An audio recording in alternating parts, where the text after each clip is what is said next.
laban al y'all ready?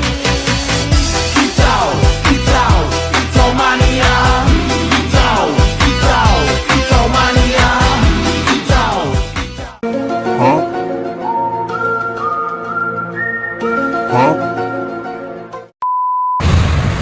Assalamualaikum warahmatullahi wabarakatuh. Perkenalkan, nama saya Nurmi Adila dari program studi PGSD Fakultas Tarbiyah kelas 6E. Video ini saya buat untuk memenuhi tugas pada salah satu mata kuliah, yaitu pengembangan pembelajaran sains di SD, di mana kami diberi tugas untuk menjawab 5 pertanyaan secara lisan. Langsung saja ke pertanyaan yang pertama. Mengapa pembelajaran sains perlu menggunakan pendekatan dan apa saja yang terjadi jika guru tidak menggunakan pendekatan dalam pembelajaran sains? Jadi, pembelajaran sains perlu menggunakan pendekatan pembelajaran, karena sains bukan hanya kumpulan fakta yang harus dihafal, tetapi proses untuk memahami alam melalui pengamatan, eksperimen, dan penalaran. Pendekatan pembelajaran membantu guru memilih cara mengajar yang sesuai agar siswa dapat berpikir ilmiah, aktif, dan memahami konsep secara mendalam. Selanjutnya, soal yang kedua.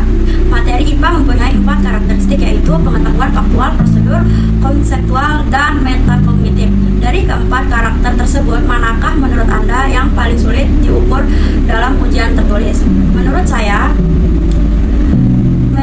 metakognitif, karena metakognitif melibatkan kemampuan berpikir tentang proses berpikir sendiri, seperti refleks, evaluasi, sehingga sulit diukur dengan format ujian tertulis. Selanjutnya ke soal yang ketiga. Komponen apa saja yang harus ada dalam modul pembelajaran IPA SD? Jadi, komponen yang harus ada dalam modul pembelajaran IPA SD adalah yang pertama, tujuan pembelajaran yaitu untuk menjelaskan apa yang ingin dicapai siswa setelah mempelajari modul. Selanjutnya, yang kedua, materi pembelajaran adalah isi materi IPA yang akan dipelajari siswa. Yang ketiga, aktivitas pembelajaran adalah kegiatan yang dilakukan siswa untuk memahami materi seperti eksperimen atau diskusi. Yang keempat, penilaian, yaitu cara mengukur pencapaian tujuan pembelajaran seperti soal atau observasi. Yang terakhir, refleksi, atau bagian untuk siswa merefleksikan atau apa yang telah dipelajari. Selanjutnya, soal yang keempat. Deskripsikan bagaimana cara menghubungkan 2 model pembelajaran dalam satu pertemuan dalam pembelajaran IPA. Menggabungkan 2 model pembelajaran dalam satu kali pertemuan IPA dapat dilakukan dengan cara memilih model yang saling melengkapi sesuai tujuan pembelajaran. Pengembangan ini bertujuan agar siswa tidak hanya memahami konsep, tetapi juga aktif, kritis, dan mampu bekerja sama. Adapun contoh yang sering digunakan adalah menggabungkan problem based learning atau PBL dengan discover learning. Misalnya pada materi IPA tentang pencemaran lingkungan. Soal yang kelima, soalnya adalah menurut Anda salah satu model pembelajaran yang paling efektif digunakan dalam pembelajaran IPA untuk mengembangkan kemampuan berpikir kritis siswa di SD.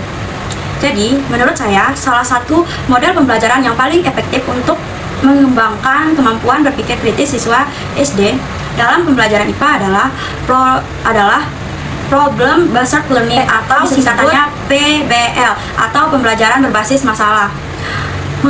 Model ini sangat efektif karena siswa belajar melalui masalah nyata yang dekat dengan kehidupan sehari-hari, sehingga mereka terdorong untuk berpikir, bertanya, menganalisis, dan mencari solusi sendiri. Sekian dari saya, lebih kurangnya saya mohon maaf. Wabillahi taufiq wal hidayah. Wassalamualaikum warahmatullahi wabarakatuh. Laban al y'all ready?